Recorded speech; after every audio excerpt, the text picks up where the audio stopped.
Assalamualaikum warahmatullahi wabarakatuh. Waalaikumsalam warahmatullahi wabarakatuh. Selamat pagi anak-anakku kelas 10. Selamat pagi, Bu. Baik, bagaimana kabarnya hari ini? Baik. Hebat semua ya. Sudah makan apa belum ini nak? Sudah. Oke, baiklah, kita kali ini akan memasuki pembelajaran dakwah Rasulullah di Madinah. Nah, ya, sebelum memasuki pembelajaran, Ibu mau absen dulu. Saudara Fahrul, hadir apa tidak? Hadir, Bu. Oh, hadir. Rizal hadir? Hadir, Bu. Amel hadir? Hadir. Baik, setelah saya hitung totalnya 45 ya yang hadir. Iya, Bu. Sebelum masuk ke pembelajaran, Ibu mau menyampaikan sedikit tujuan ataupun kompetensi dasar dari pelajaran ini. Yang pertama, kompetensi dasarnya itu peserta didik harus mampu menganalisis substansi dakwah Nabi Muhammad SAW di Madinah. Kemudian menjelaskan keterkaitannya dengan kehidupan sekitar. Kemudian bagaimana penyebutan tentang strateginya dan sebagainya. Yang tujuannya apa? Agar kita mampu mengambil ibrah ataupun mengambil amanah dari perjalanan Kanjeng Nabi pada saat hijrah di Madinah. Nah, sudah ada gambaran ya? Baik. Sebelum kita langsung ke materi pertama, kita berdoa dulu. Berdoa dimulai.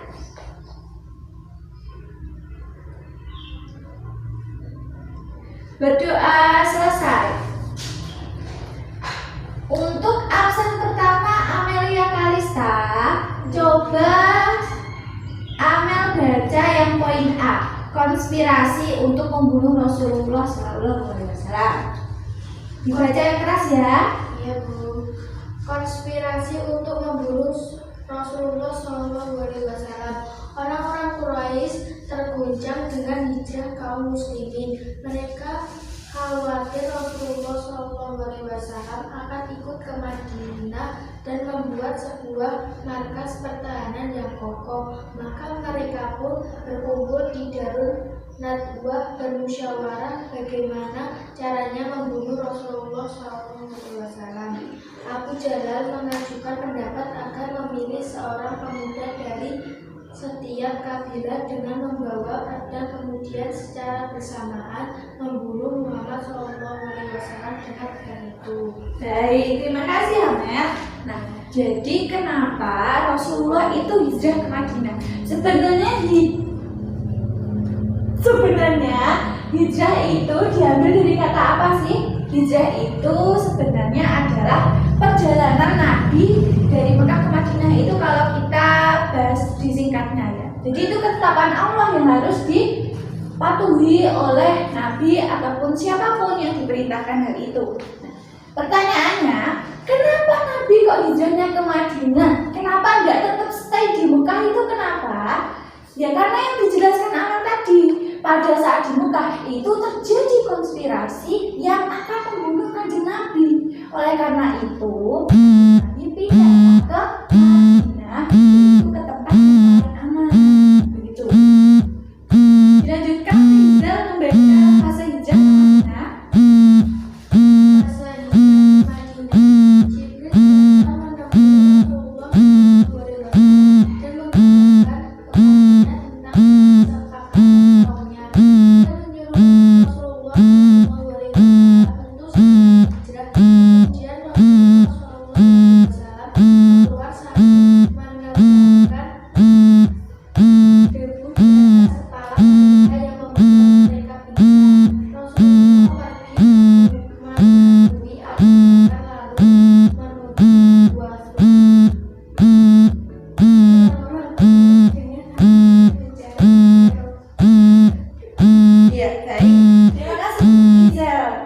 Jadi tadi kan udah membahas hijrah ke Madinah. Nah sekarang yang dibaca oleh Dik Rizal tadi itu fase hijrahnya ke Madinah. Nah pertanyaannya sekarang, bagaimana sih kondisi Madinah itu sebelum Islam itu loh, bagaimana? Kan kita tahu kalau sebelumnya kedatangan itu adalah masanya disebut jahiliyah. Bukan karena mereka itu bodoh secara sosial, tapi secara mungkin akhlak dan sebagainya. Misalkan membunuh bayi perempuan, itu bisa dilihat di gambar ini ya, di gambar B. Ini adalah gambar tentang bagaimana seseorang itu membunuh bayi perempuannya. Nah, bayi kok dibunuh, padahal bayi loh ya. Karena mereka itu tidak ingin adanya perempuan, jadi harus laki-laki begitu. Adanya diskriminasi begitu. Nah, kalau poin A ini seseorang yang menunggang kuda ini digambarkan sebagai pada saat perang. Nah, yang poin C ini bisa dilihat, ini ada berhala yang besar di sana. Berarti orang-orang di Madinah itu masih menyembah berhala pada saat itu ya. Nah, kemudian adanya gambar D ini adalah situasi perdagangan, karena memang sektornya ataupun mereka mencari makanan, mencari kehidupan itu dengan cara berdagang. Kembali ke poin E. Poin E ini adalah gambar bagaimana Islam, bagaimana masyarakat Yahudi, Kristen itu hidup di situ. Jadi Madinah itu seperti Indonesia, beragam. Makanya nanti itu ada yang namanya Piagam Madinah. Nah, menurut artikel yang Ibu baca, Pancasila itu juga inspirasinya itu juga dari Piagam Madinah, karena Piagam Madinah itu menyatukan semuanya. Kemudian yang F itu ya gambar pohon kelapa, pohon sawit, itu adalah penghasilannya mereka yang paling utama. Nah, kemudian bagaimana sih Nabi itu memasuki Yatsrib pada tahun berapa? Tahun ke-13 kenabian. Betul sekali. Siapa tadi yang menjawab? Oh, Wahyu ya? Oke, kita untuk Wahyu. Dilanjutkan oleh Aini membaca poin C. Fase Rasulullah memasuki Yatsrib.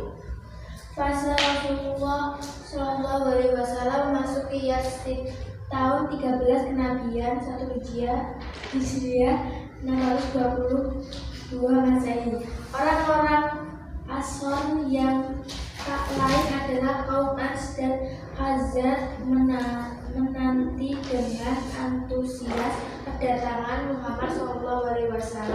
Tatkala Rasulullah tiba, mereka keluar rumah dan menyambutnya dengan penuh sukacita. Rasulullah berhenti di Kuba selama 5 hari. Disinilah Rasulullah mendirikan bangunan unta tunggannya berhenti di tempat baru Najjar. Mereka turunlah Rasulullah di rumah Abu Ayyub dan meninggal di rumahnya.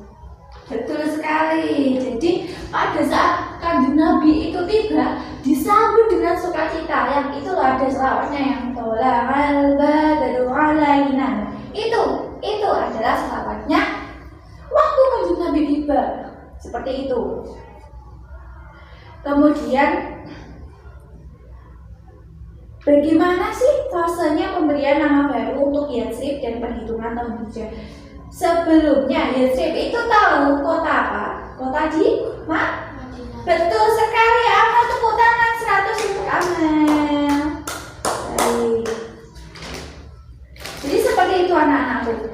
Pada saat Rasulullah tiba di Madinah bukan dilempari, tidak, tapi disambut dengan sukacita, disambut dengan kegembiraan masyarakat sana, karena mereka memang seperti menunggu-nunggu kehadiran Kanjeng Nabi. Kemudian poin D dibaca oleh Tika. Tika silakan Tika. Fase pemberian nama baru untuk Yatsrib dan penghitungan tahun hijrah. Sejak saat itu Yatsrib dikenal dengan nama Madinah, sedangkan tahun di mana Rasulullah melakukan hijrah merupakan awal dari penanggalan hijriah. Sebagian ahli sejarah menyebutkan bahwa umat Ibnu Khattab dialah yang pertama kali membuat perhitungan tahun dengan menggunakan tahun Hijriyah secara resmi. Baik, terima kasih Tika. Jadi kalau kita melihat di kalender itu tuh ada tiga perhitungan. Pertama perhitungan Masehi, kemudian perhitungan Hijriah, kemudian ketiga ada hitungan Jawa. Jadi itu kalau ada kalender yang warna putih itu loh, nah itu ada tulisannya itu ada 3. Tapi mungkin sebagian itu yang ada yang Jawanya itu agak sedikit berkurang sekarang. Adanya itu di kalender Pranoto Muso ya, kalau bisa dilihat. Itu Zainal kenapa tidur itu? Zainal. Ya Bu. Zainal jangan tidur dong. Teman-temannya semangat kok. Belum sarapan ya tadi? Belum sakit toh? Enggak, ngantuk Bu. Kok ngantuk? Ya udah Zainal baca yang poin E, meletakkan asas-asas masyarakat Islam. Peletakan asas-asas masyarakat Islam. Sejak berada di Madinah, Rasulullah meletakkan asas-asas masyarakat Islam yang sejak lama telah ditunggu sebagai berikut. 1. Pembangunan Masjid Nabawi. Dikisahkan bahwa unta tunggangan Rasulullah berhenti di suatu tempat. Di tempat itulah dibangun sebuah masjid. Rasulullah ikut serta dalam membangun masjid tersebut. Beliau mengangkat dan memindahkan batu dengan tangannya sendiri. Tatkala pembangunan selesai, Rasulullah memasuki pernikahan dengan Aisyah pada bulan Syawal. Sejak saat itulah Yatsrib dikenal dengan Madinatul Rasulullah atau Madinah Al-Munawwarah. 2. Persaudaraan antara kaum Muhajirin dan Ansor. Rasulullah SAW mempersaudarakan di antara kaum muslimin. Dengan persaudaraan ini, Rasulullah telah menciptakan sebuah kesatuan yang berdasarkan agama sebagai pengganti dari persatuan yang berdasarkan kabilah. 3. Kesepakatan untuk saling membantu antara kaum muslimin dan non-muslimin.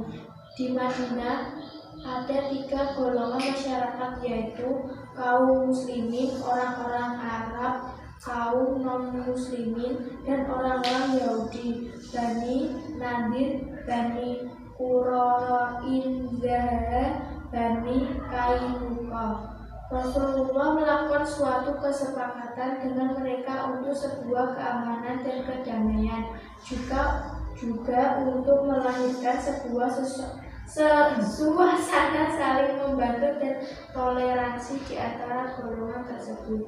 4. Peletakan asas politik, ekonomi, dan sosial. Islam adalah agama dan negara, maka sudah sepantasnya diletakkan dasar-dasar Islam.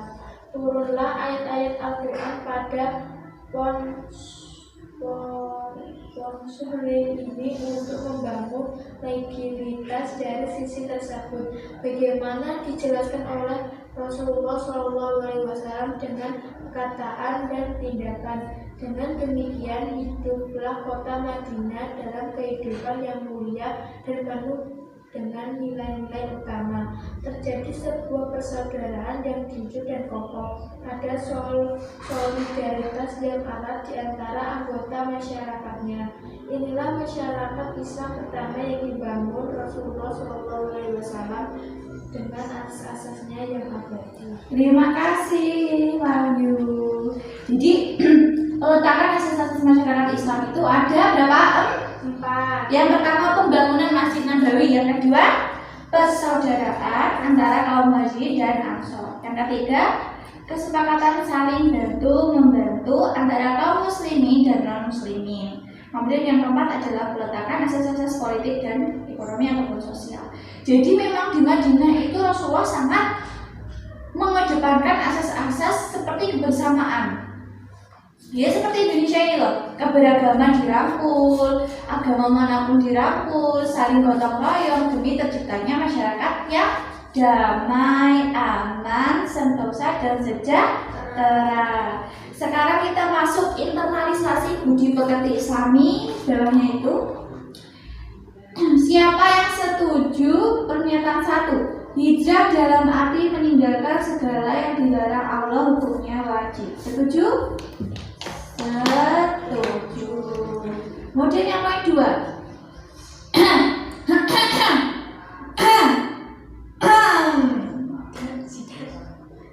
Kemudian yang kedua, Rasulullah dan para sahabatnya hijrah dari Mekah ke Yatsrib agar memperoleh kebebasan dalam beragama. Setuju? Jadi kan sebelumnya memang di situ itu dikekang. Kamu harus agama ini, agama itu. Tapi enggak kalau Rasulullah. Kalau Rasulullah di Madinah itu bebas. Kamu mau memeluk agama Yahudi, monggo. Memeluk agama Islam, monggo. Yang penting apa? Tidak saling menciderai. Karena kita itu sama. Semua adalah umat Allah. Kemudian poin 3, persaudaraan mukmin dengan mukmin lainnya harus dilandasi niat ikhlas karena Allah. Setuju? Setuju. Pintar sekali. Siapa yang menjawab? Amel, 100 untuk Amel. Tepuk tangan dulu. Kemudian yang keempat, sikap memberi makan kepada fakir miskin merupakan ciri orang yang baik. Setuju? Setuju. Pintar. Tepuk tangan untuk Zainal. Kemudian poin 5, salah satu fungsi masjid ialah sarana pembinaan akidah, ibadah, dan akhlak. Setuju? Setuju. Jadi selain masjid itu fungsinya untuk ibadah, pada saat itu juga untuk musyawarah. Rapat-rapat itu juga di masjid. Karena memang kalau di masjid itu mudah berkumpulnya seperti itu. Jadi itulah pelajaran kita hari ini. Untuk tindak lanjutnya materi ini, silakan tugasnya dikerjakan di halaman 47, 48, 49, 50, 51, 52, 53, 54, 55 ya. Iya, Bu. Dikoreksi minggu depan, kemudian video dan buku PDF-nya silahkan di-download, sudah saya kirimkan di WhatsApp. Kalau perlu tambahan silahkan mencari di internet ataupun apapun. Apakah tidak ada pertanyaan? Tidak ada, Bu. Oke, sudah tegas untuk anak-anak kelas 10F. Cukup sekian karena Ibu juga mau rapat hari ini. Terima kasih atas waktunya. Terima kasih. Wassalamualaikum warahmatullahi wabarakatuh. Waalaikumsalam warahmatullahi wabarakatuh. Berdoa dulu ya teman-teman, belum berdoa. Bismillahirrahmanirrahim. Kita berdoa dulu, berdoa